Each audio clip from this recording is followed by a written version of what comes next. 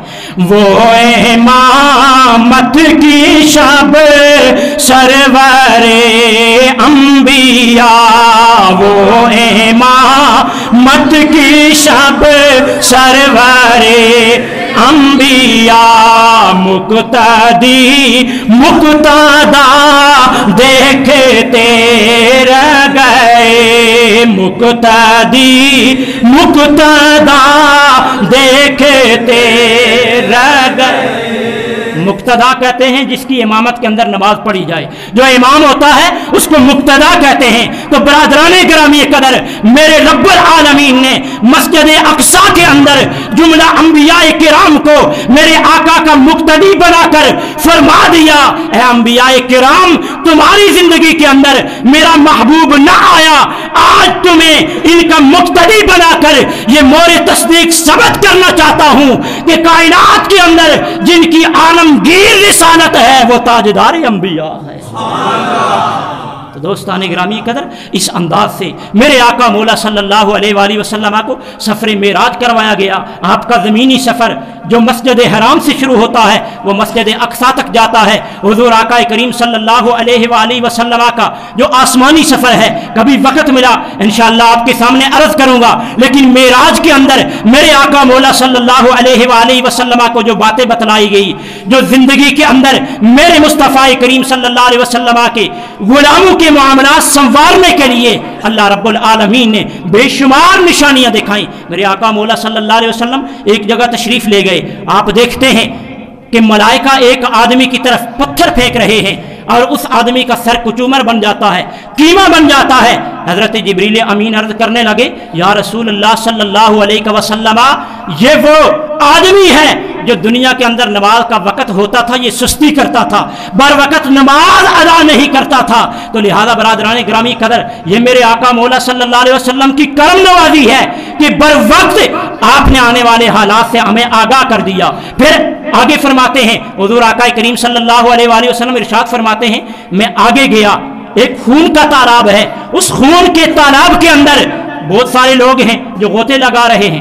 جب وہ کنارے پر آنا چاہتے ہیں، باہر نکلنا چاہتے ہیں، ملائکہ ان کی جانب آگ کا گولا پھینکتے ہیں، وہ آگ کا گولا ان کی زبان کے اندر داخل ہوتا ہے اور ان کی مقعد سے نکل جاتا ہے۔ برادران گرامی قدر، میرے آقا کریم نے استفسار فرمایا، جبریل امین یہ کون لوگ ہیں؟ حضرت جبریل عرض کرنے لگے، یا رسول اللہ یہ وہ لوگ ہیں جو دنیا کے اندر سودی معاملہ کرتے تھے، سودی کاروبار کرتے تھے۔ تو ہمیں استغفار پڑھنی چاہیے، ہمیں توبہ کرنا چاہیے ان سارے معاملات سے۔ میرے آقا فرماتے ہیں کچھ لوگوں کو میں نے دیکھا ان کے پیٹ بھرے ہوئے ہیں اور بہت بڑے بھاری بھرکم ان کے پیٹ ہیں اور ان کے پیٹوں کے اندر بڑے بڑے بچھو ہیں، بڑے بڑے اژدہے ہیں۔ حضور آقا کریم صلی اللہ علیہ وسلم فرماتے ہیں بچھو اور سانپ ان کو ڈنگ لگاتے ہیں، وہ دل ملاتے ہیں، اٹھنا چاہتے ہیں لیکن جسم کے باری برکم ہونے کی وجہ سے اٹھ نہیں سکتے۔ حضرت جبریل فرماتے ہیں، یا رسول اللہ صلی اللہ علیہ وسلم یہ وہ لوگ ہیں جو دنیا کے اندر یتیموں کا مال کھایا کرتے ہیں۔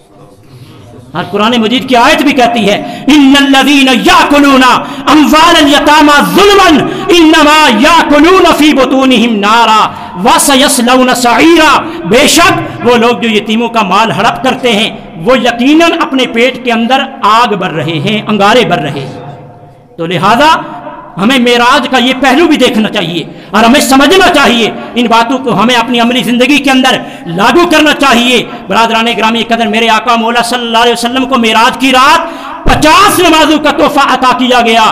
حضرت موسیٰ علیہ السلام کی وساطت سے 5 نمازیں جب رہ جاتی ہیں، برادران محترم، اللہ رب العالمین نے فرمایا، یا رسول اللہ آپ کے امتی 5 ادا کریں گے، ادا تو 5 کریں گے لیکن من جاء بالحسنۃ فلہ عشر امثالہا، وہ ادا 5 کریں گے، میں رب کریم فیاض ہوں، میں ثواب 50 کا عطا فرماؤں۔ اب وہ لوگ قسمت کے سکندر ہیں جو 5 ادا کرتے ہیں، 50 کا ثواب حاصل کرتے ہیں۔ اور جو 5 ادا نہیں کرتے حقیقت میں 50 کے ثواب سے معروم ہو جاتے ہیں۔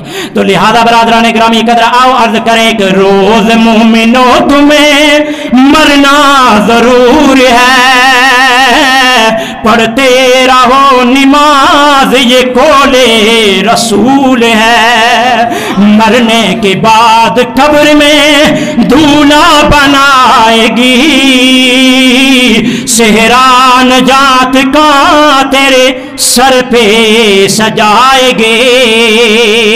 اے مومنو نماز کو کرنا نہ تم قضا، قرآن میں صاف یہ کہتا ہے کبریا۔ تو برادران گرامی کے اندر آئیے رب کی بارگاہ کے اندر یہی التجا کرتے ہیں، اللہ رب العالمین ہمیں معراج کے اس تحفے یعنی نماز کی قدر کرنے کی توفیق عطا فرمائے۔ میرے آقا مولا صلی اللہ علیہ وسلم کو معراج عطا کی گئی، اللہ نے فرمایا یا رسول اللہ آپ کا جو امتی نماز ادا کرے گا گویا رب العالمین اسے اپنا دیدار عطا فرمائے گا۔ تو لہذا برادران گرامی قدر ہمیں کوشش کرنی چاہیے ہم نماز کی پابندی کریں، ہم نماز ادا کریں، ہم معراج کے اس تحفے کی قدر کریں۔ اللہ رب العالمین ہمیں اپنے نیک بندوں کی معیت نصیب فرمائے اور پیران اعظام کے ساتھ ہمیں اپنی کامل وابستگی اختیار کرنے کی توفیق عطا فرمائے۔ وآخر دعوانا